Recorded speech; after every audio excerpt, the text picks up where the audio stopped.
Assalamualaikum warahmatullahi wabarakatuh. Saya Slamet Haryanto dengan NIM 21090076041 dari Prodi Teknik Elektro. Beradanya saya di sini adalah untuk menjelaskan sedikit tentang kecerdasan buatan yang dari buku yang telah dibagikan. Kecerdasan buatan atau yang dalam bahasa Inggris adalah Artificial Intelligence atau AI merupakan sebuah istilah yang mungkin mengingatkan kita pada Optimus Prime dalam film Transformers, di mana dalam film tersebut Optimus Prime digambarkan sebagai tokoh yang robot memiliki kecerdasannya sendiri. Kecerdasan buatan memang sering dikaitkan dengan kemampuan robot yang bisa berperilaku layaknya manusia. Kecerdasan buatan sebenarnya memiliki beberapa definisi. Definisi ini diungkapkan oleh para ahli supaya orang-orang dapat menggambarkan mengenai kecerdasan buatan. Yang pertama kita masuk ke sejarah kecerdasan buatan. Berbagai literatur tentang kecerdasan buatan menyebutkan bahwasannya ide tentang artificial intelligence atau AI ini pertama kali hadir pada awal abad ke-17 saat René Descartes mengatakan bahwasannya tubuh hewan bukanlah apa-apa, melainkan hanya sebuah mesin yang rumit. Selain itu, pada tahun 1642 Blaise Pascal untuk pertama kalinya membuat sebuah mesin penghitung digital mekanis. Kemudian pada abad ke-19, Charles Babbage dan Ada Lovelace bekerja pada sebuah mesin perhitungan mekanis yang bisa diprogram. Tidak sampai di sini saja, perkembangan ini semakin berlanjut.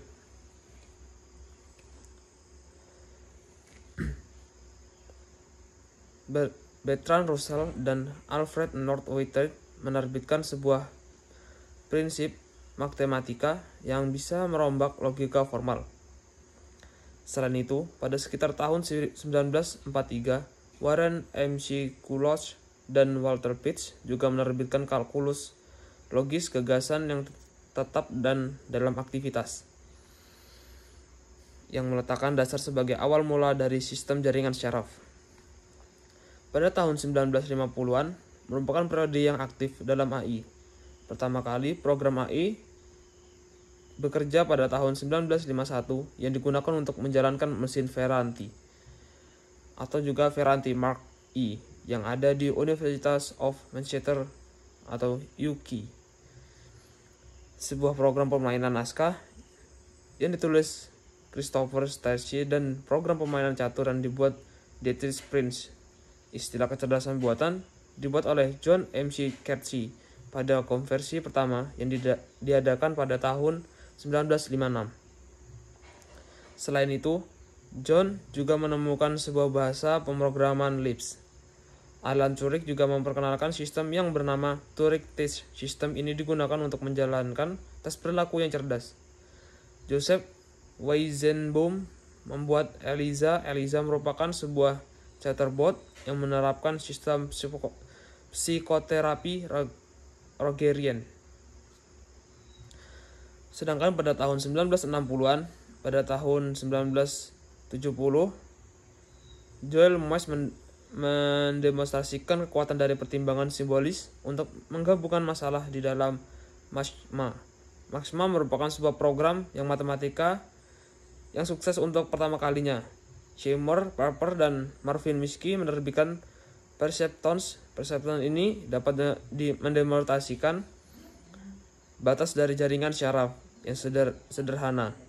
Dan tahun ini juga Alain Kolmogorov mengembangkan sebuah bahasa komputer yang disebut dengan Prolog.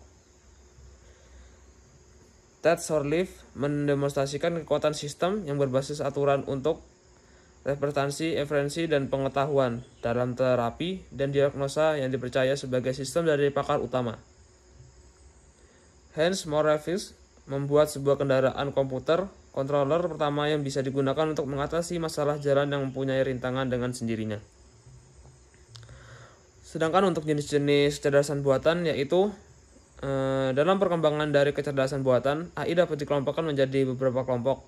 Di antaranya adalah 1. Pengolahan bahasa alami atau natural language processing. Di sini user dapat melakukan komunikasi dengan komputer dengan menggunakan bahasa sehari-hari. misalnya dengan menggunakan bahasa Inggris, Indonesia, dan bahasa yang lainnya. Untuk yang kedua, yaitu pengenalan ucapan atau speech recognition. Manusia bisa berkomunikasi dengan komputer dengan menggunakan suara. Yang ketiga adalah Intelligent Computer Aided Interaction. Komputer bisa digunakan sebagai tutorial yang bisa melatih dan mengajarkan sesuatu. Selanjutnya itu System Park. Komputer berfungsi sebagai tempat untuk menyimpan pengetahuan dari para pakar, sehingga komputer dapat memiliki keahlian untuk menyelesaikan masalah yang menggunakan pengetahuan dari pakar tersebut. Dan selanjutnya adalah robotika dan sistem sensor. Selanjutnya computer vision untuk menginterpretasikan objek dan gambar melalui komputer.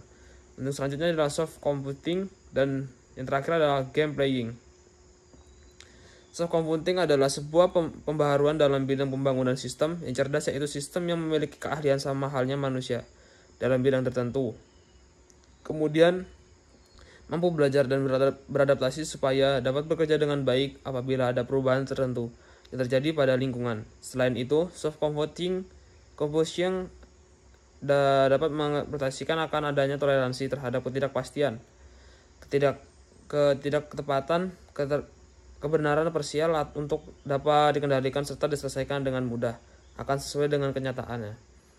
Mungkin segitu saja video penjelasan dari buku yang saya baca, dan saya mengambil juga dari beberapa sumber-sumber yang bersangkutan dengan buku tersebut.